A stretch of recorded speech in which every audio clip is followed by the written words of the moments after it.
ओम शांति। भगवान आपके साथ है तो आपको मिलेंगे ये संकेत। जब भगवान साथ होता है तो क्या-क्या संकेत मिलते हैं। देखिए, सबसे पहला तो उमंग उत्साह बढ़ेगा। भगवान के सम्मुख हो, भगवान के सम्मुख रहने की पहचान होती है। उस परमात्मा के जब सम्मुख रहते हैं तो उत्साह बढ़ता है। उसके लिए भक्ति मार्ग में महापुरुषों ने, संतों ने बताया है कि उस आनंद को कैसे बताएं जब भगवान की सम्मुखता होती है।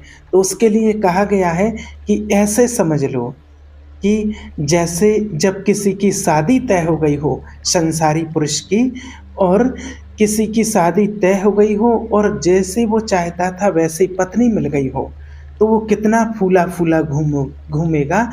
या फिर कोई माँ का इकलौता बेटा हो और उसकी शादी तय हो गई हो, तो वो कितना फूली-फूली उमंग उत्साह में घूमती है।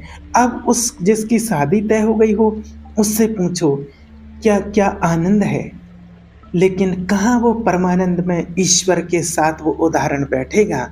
लेकिन लोगों ने उस उदाहरण में दिया है। परमात्मा तो आनंद के सागर हैं, प्रेम के सागर हैं।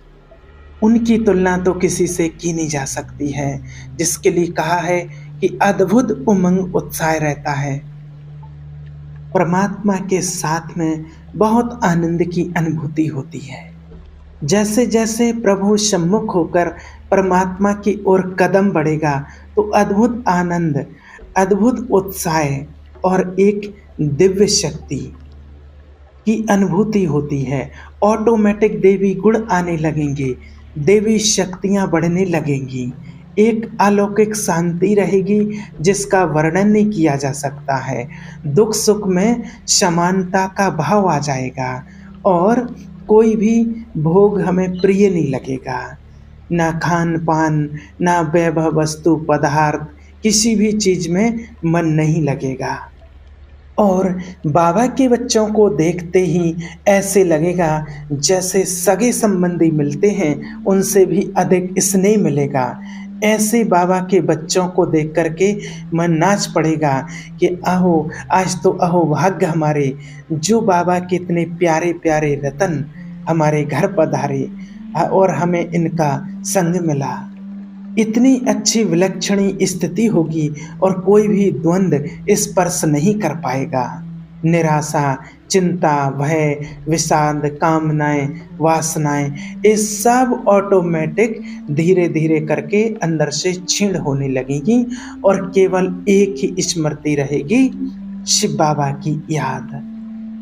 और जब तक हम भगवान से विमुख हैं, उसका ज्ञान नहीं मिला है और संसार के भोगों की तरफ मुख किए हैं, तब तक कुछ भी कर लें तो सुख शांति मिलने वाली नहीं है।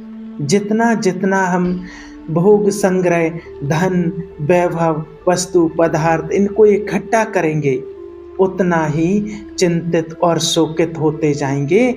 ये ये परमात्मा ने बताया है।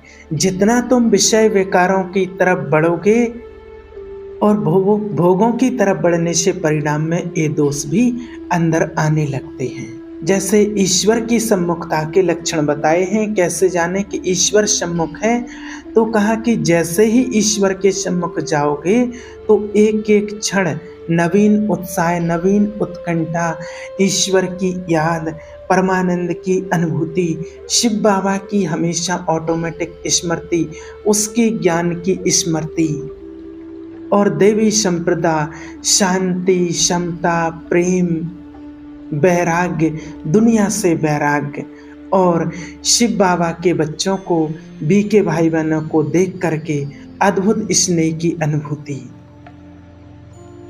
ये अनुभूतियाँ होती हैं, ये लक्षण दिखाई देते हैं। ये ईश्वर के सम्मुख के लक्षण हैं।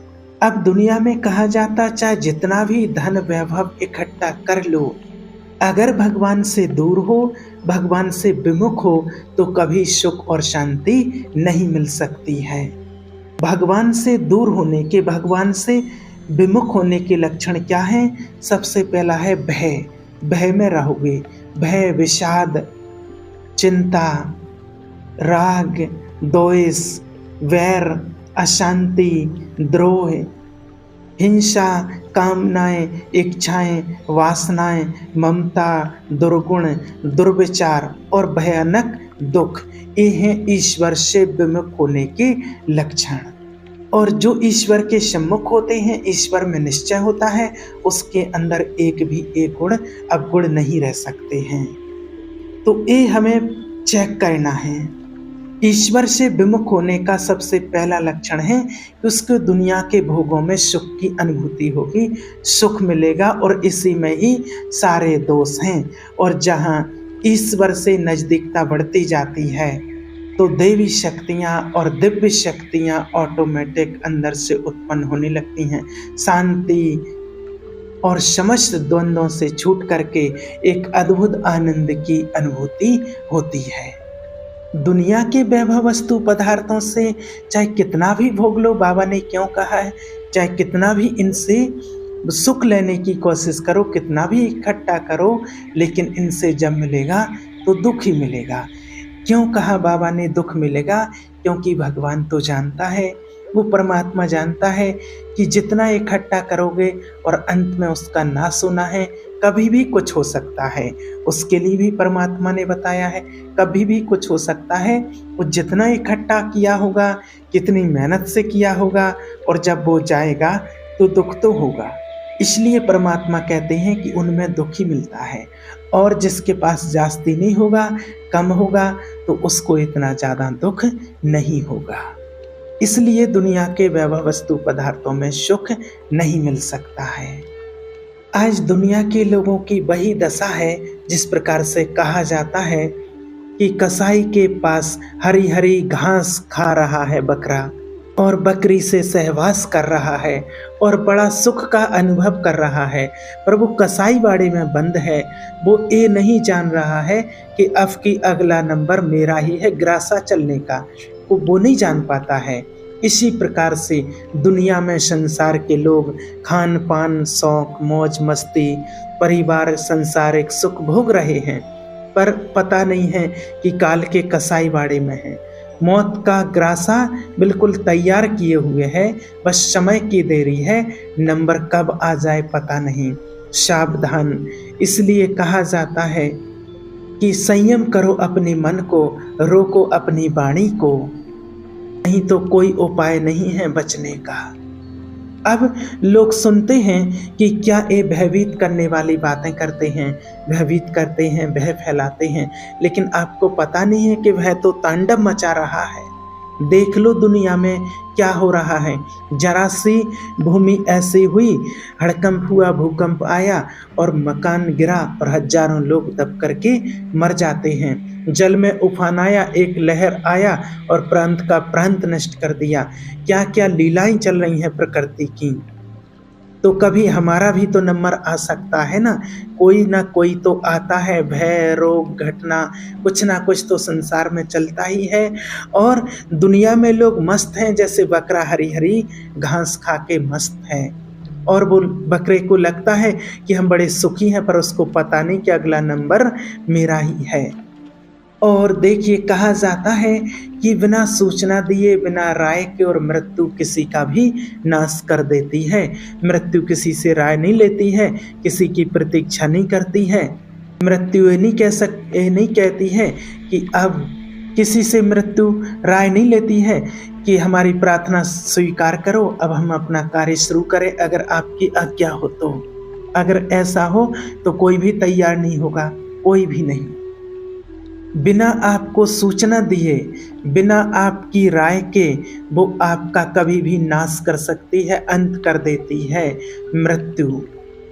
इसलिए वो आप पर आक्रमण करे और उसके पहले ही आप तैयार हो जाओ, और वो कब करेगी कोई पता नहीं है। इसलिए आपको अभी से और इसी सेकंड से तैयारी करनी है। शिव बाबा जो कहते हैं, परमात्मा कहते हैं कि हर घड़ी को अंत घड़ी समझो, कभी भी अंत आ सकता है। इसलिए हर समय रेडी रहो, चलने के लिए तैयार रहो, गफलत नहीं करो। कभी ये नहीं सोचो कि कर लेंगे, कल कर लेंगे। कल कल करते करते कहते हैं काल आ जाता है, और कल कभी आता नहीं है, और काल आकर के ले जाता है। इसलिए जो भी कहना है अब भी करो, इसी क्षण से करो। अपनी एक एक श्वास को, एक एक वृत्ति को शिव बाबा के लिए अर्पण कर दो। श्वास श्वास में उस परमात्मा का सिमरन करते रहो। महापुरुषों ने कहा है, शास्त्रों में लिखा हुआ है, कहते हैं कि जन्म के ही साथ मृत्यु पैदा हो जाती है। जब जन्म हुआ था तब मृत्यु पैदा हो गई थी और तुम्हारे साथ साथ चल रही है, और वो अवसर देख रही है, समय देख रही है, जहाँ पूरा हुआ और वो अपना समय कर देती है। इसलिए प्रति क्षण तुम मृत्यु की दृष्टि में हो। शिकार बिल्कुल लक्ष्य पर है समझो, और मृत्यु का अंतिम स्पर्श हर किसी का नाश कर देता है। वो किसी को नहीं छोड़ता है, और एक सेकंड में पद, पोजीशन, प्रतिष्ठा, मकान, दुकान, परिवार, पैसा सब कुछ छूट जाता है। इसलिए शिव बाबा कहते हैं कि मृत्यु तो आएगी हर एक की, लेकिन मृत्यु सुखमय हो, कोई कष्ट ना हो, कोई दर्द ना हो। उसके लिए परमात्मा का ध्यान करना, स्मरण करना और निरंतर उसको साथी बना करके चलना। और एक याद रखना कि जो क्षण चला गया, ये परमात्मा के महावाक्य हैं जो कभी झूठे नहीं हो सकते हैं, कि जो क्षण चला गया वो कभी लौट करके नहीं आता है, तुम्हारे जीवन में कभी नहीं आ सकता है। ये बहुत बड़ा घाटा होता है, अगर खाली चला गया तो बहुत बड़ी हानि हो जाती है। जरा सा ध्यान हटा, कहते हैं ध्यान हटा और परमात्मा से जरा सा ध्यान हटा और माया का प्रवेश हुआ। इसलिए बाबा कहते हैं कि श्वास श्वास में सिमरन करते रहो। कहीं भी जा रहे हैं, कुछ भी कर रहे हैं, कहीं भी हो, कोई भी कार्य कर रहे हो, किसी से भी कोई भी व्यवहार कर रहे हो, अंदर अंदर स्मरण चलता रहे, शिव बाबा की याद चलती रहे। और इससे बड़ा फिर और दूसरा कोई लाभ नहीं हो सकता है। और आप इसीलिए शिव बाबा कहते हैं कि कम से कम 8 घंटे बाबा को निरंतर याद करो। तो भगवान तो हमारे साथ रहता ही है, वो कभी साथ नहीं छोड़ता है, बस हम भूल जाते हैं। इसलिए वो तो फिर भी साथ रहता है, लेकिन हम स्मृति भूल जाते हैं, तो उसके साथ की अनुभूति हमें नहीं होती है। एक भाई था जो आप सभी ने शायद देखा, कहीं पढ़ा सुना हो। एक भाई था, वो रोज़ मॉर्निंग में वॉकिंग करने के लिए जाता था।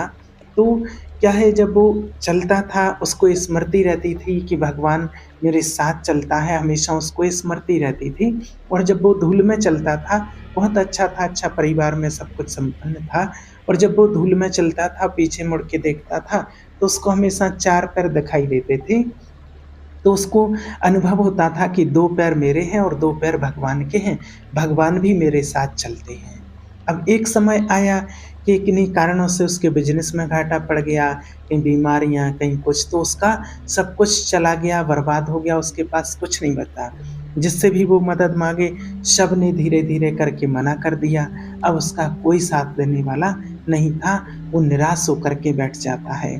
फिर जब वो घूमने के लिए जाता है वॉकिंग में, और जब वो जाता है तो फिर सुबह मुड़ करके देखता है कि पीछे तो सिर्फ 2 पैर के निशान हैं। जब वॉकिंग करते हुए वो पीछे देखता है कि 2 पैर के निशान हैं, तो वह निराश हो जाता है, और निराश होकर के बैठ जाता है एक जगह और कहता है भगवान से कि हे प्रभु, दुनिया ने तो साथ छोड़ ही दिया, लेकिन जब मुसीबत आई तो आपने भी साथ छोड़ दिया।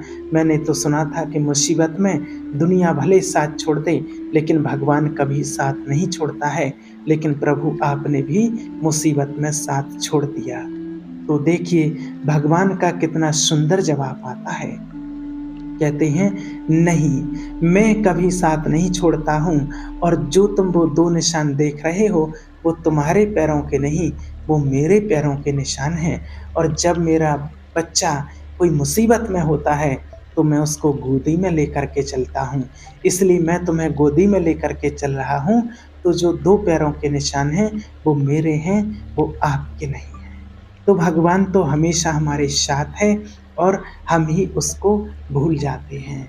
और भगवान को साथ रहने की स्मृतियाँ शिव बाबा ने बताई हैं, ये हमें अपने अंदर चेक करना है। ओम शांति।